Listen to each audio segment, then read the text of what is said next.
it, guys? What is it? First Sancho's having a heart attack because Mama's not here. Alright guys, today on Heimlich Hot Rods, we are going to be building some Ptfe lines.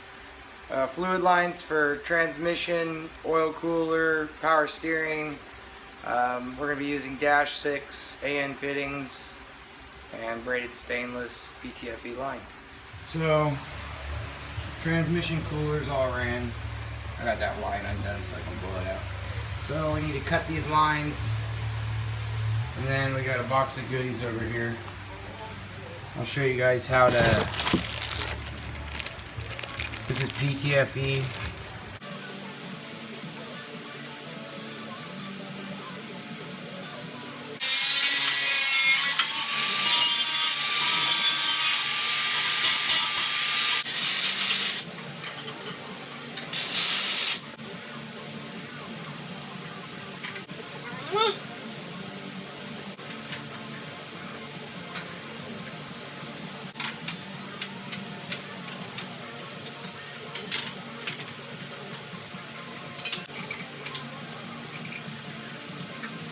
Let's get started here. So I got these fittings on. Transmission fittings are on. They've been plugged.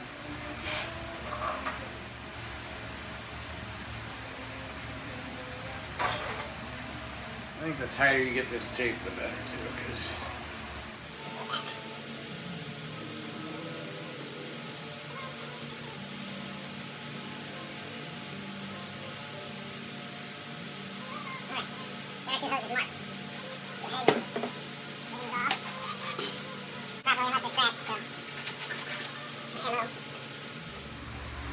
Alright guys, please excuse the mess.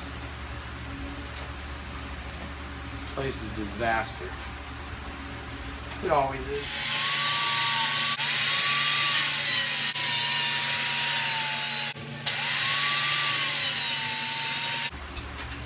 Not for me.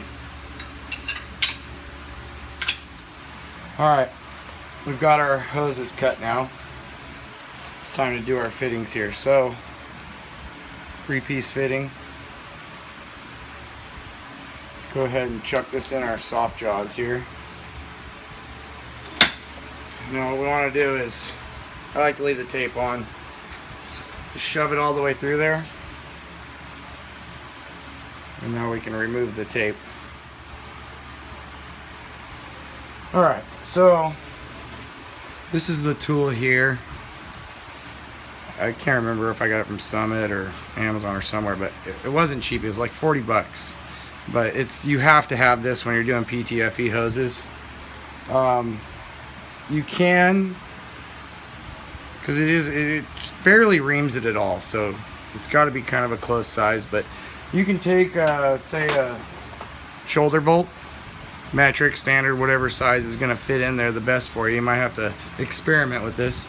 You know, cut the threads off, clean it up, and use that to ream it with. So, alright, next comes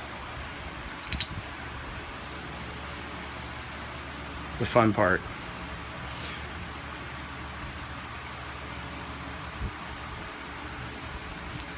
Okay. Once you get it started, you really want to look in there and make sure you're not folding it over or anything like that.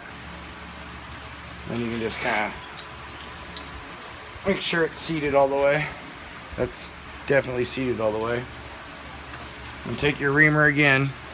This is the part that's the important part right here. It's getting this really, doesn't feel like it does much, but man, it makes a difference. I'm telling you, if you've ever done these before.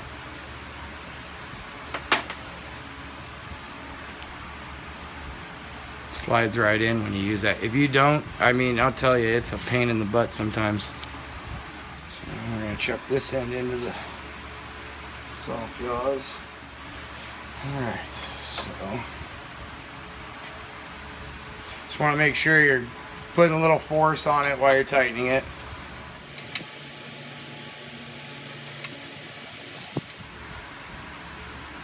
I'm not looking to bottom this out. I'm just feeling until it's tight.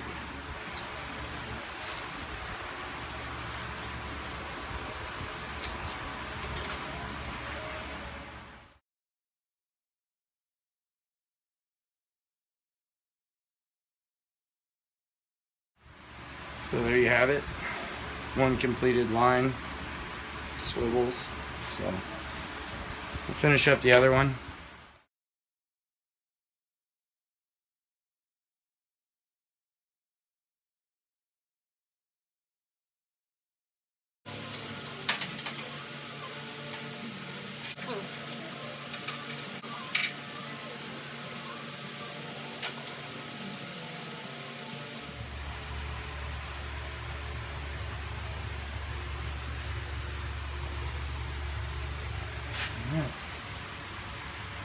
So we have about, shoot, 4.5, 5 inches clearance from the exhaust. I don't think that's going to be an issue, but I am going to wrap these in some heat wrap real quick. So this is Heat Shield Products, stuff I use, like I said, on every build. This is a 1/2 inch ID for -6 line. Alright, so what we're going to want to do here is get some 3/4 inch shrink wrap, cut ourselves some strips about 1 inch. Put one on first.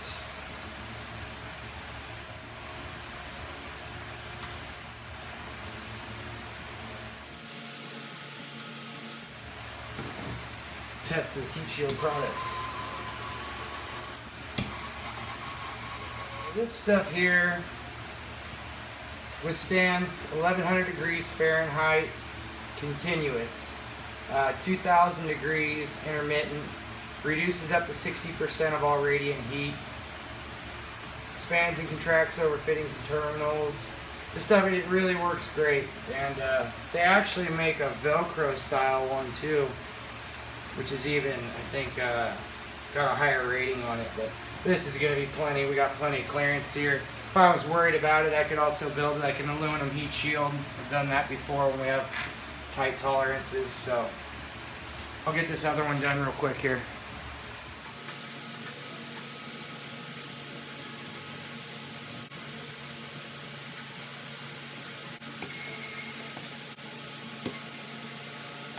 On to the next project. So there we're done with these now.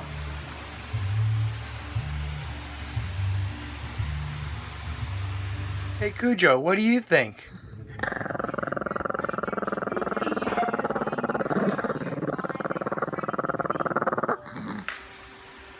Hope you guys enjoy the video. Like, subscribe, tell your friends, share it, do whatever you can. I need any help I can get to get this channel out there. Thank you.